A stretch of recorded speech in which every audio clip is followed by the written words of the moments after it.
level, Huff created a piece which he calls Tonto's Revenge Dance Party. All the elements of the piece are found objects, including the plastic figures of the Lone Ranger and the Indian, which are from Woolworth's. Here, the traditional roles have been reversed, and the old record player provides the means for a constant cycle of revenge.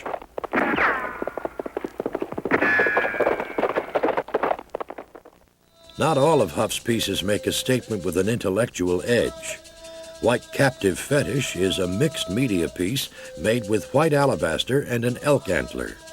The meaning behind the piece is ambiguous, and the artist says that it's best to let the viewer interpret it. Huff also creates pieces that relate to Native American traditions. The people is pink alabaster and rich with images that evoke Iroquois legends. At the base is the turtle who supports the world. At the top is the eagle, the protector of the people. And emerging from the wing is the tree of peace. Next to the wing is the flying head, the spirit of the wind who represents the past. On one side of the sculpture are 4 faces. They could represent the 4 winds, the 4 seasons, the 4 races of the world, or just the human family. Huff says that they represent the present.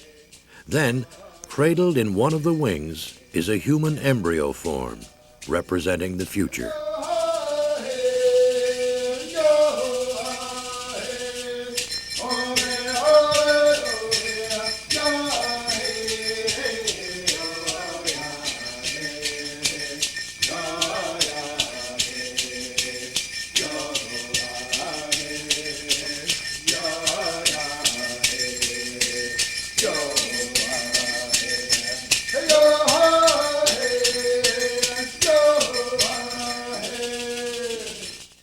I'm still in a learning process of my own culture and people.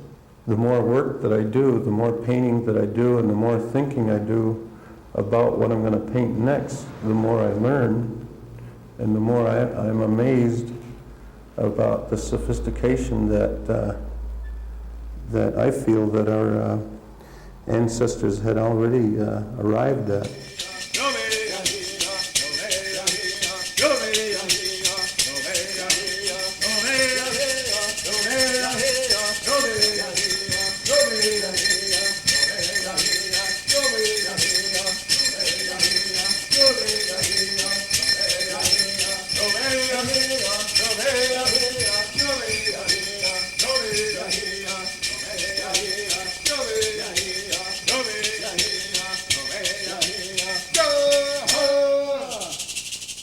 Some of Carson Waterman's paintings have a nostalgic approach to the woodland Indians.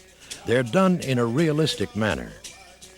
Some of Carson's paintings abandon conventional perspective and create their own painterly space. Some paintings combine the two approaches. One of the paintings that utilizes both a realistic and abstract approach is a portrait of the artist's father. The painting itself began with a photograph I took of my father 4 or 5 years ago. And the light came out just right, the way the sun was shining on him. His profile is similar to the Indian head nickel. So I looked at that and I thought, I want to use that in a painting someday. I started the painting basically just as a large blow-up portrait, using that shot as a reference. And as I was painting, I started thinking about these traditions, these elements that we've been talking about. So then I started thinking, well, I want to expand this and add all of these elements into it. So I put the ever-growing tree of peace wampum in the background, and I put some hills and some flowing kind of shapes to represent hills, again, kind of abstract. And then I put the woodland headdress on my father. He's not a chief or anything, but to me he is, so that's all that counts. That's what that's about. I'm not saying he's a chief or anything of that matter, but it gives him a little more attitude than the baseball cap that he was actually wearing. We asked Carson Waterman what he hopes his audience will get out of his work. The more people understand and understand us, then I think the better that we can all get along and make life better for all of us. We're all here, so let's have an equal basis. And I hope that's what this artwork helps to instill, is that thought.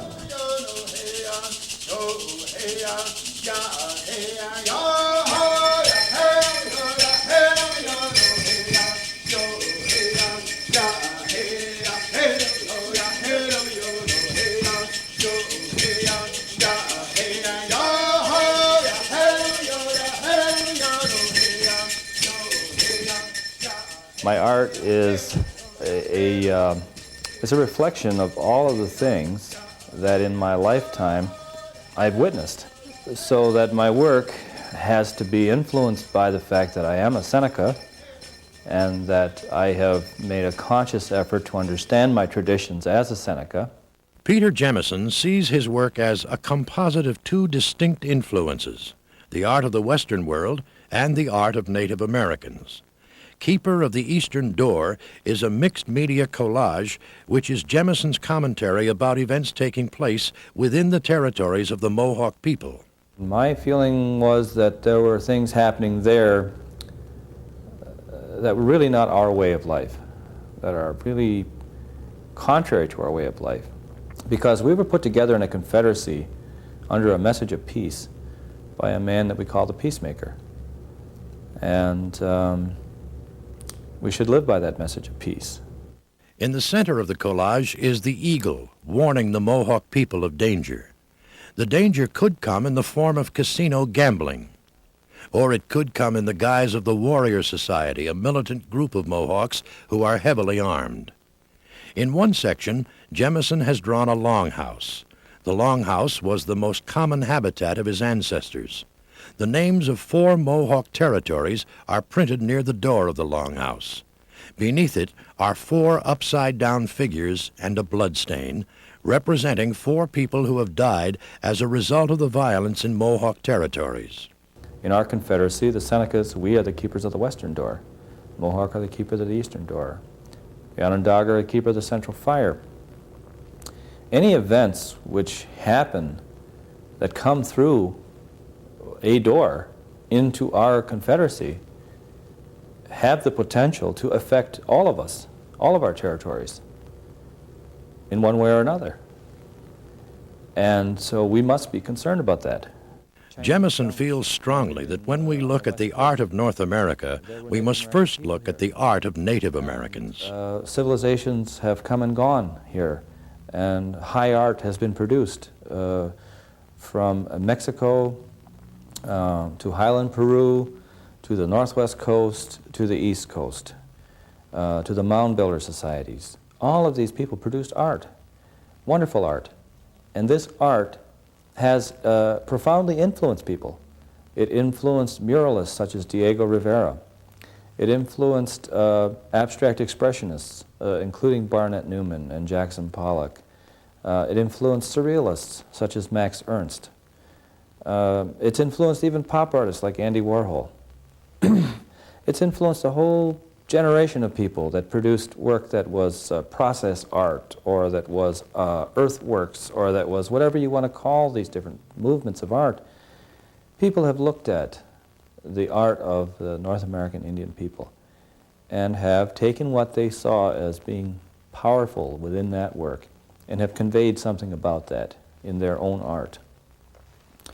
So, what I want people to know is that those powerful traditions of art that existed here go on today, continue today.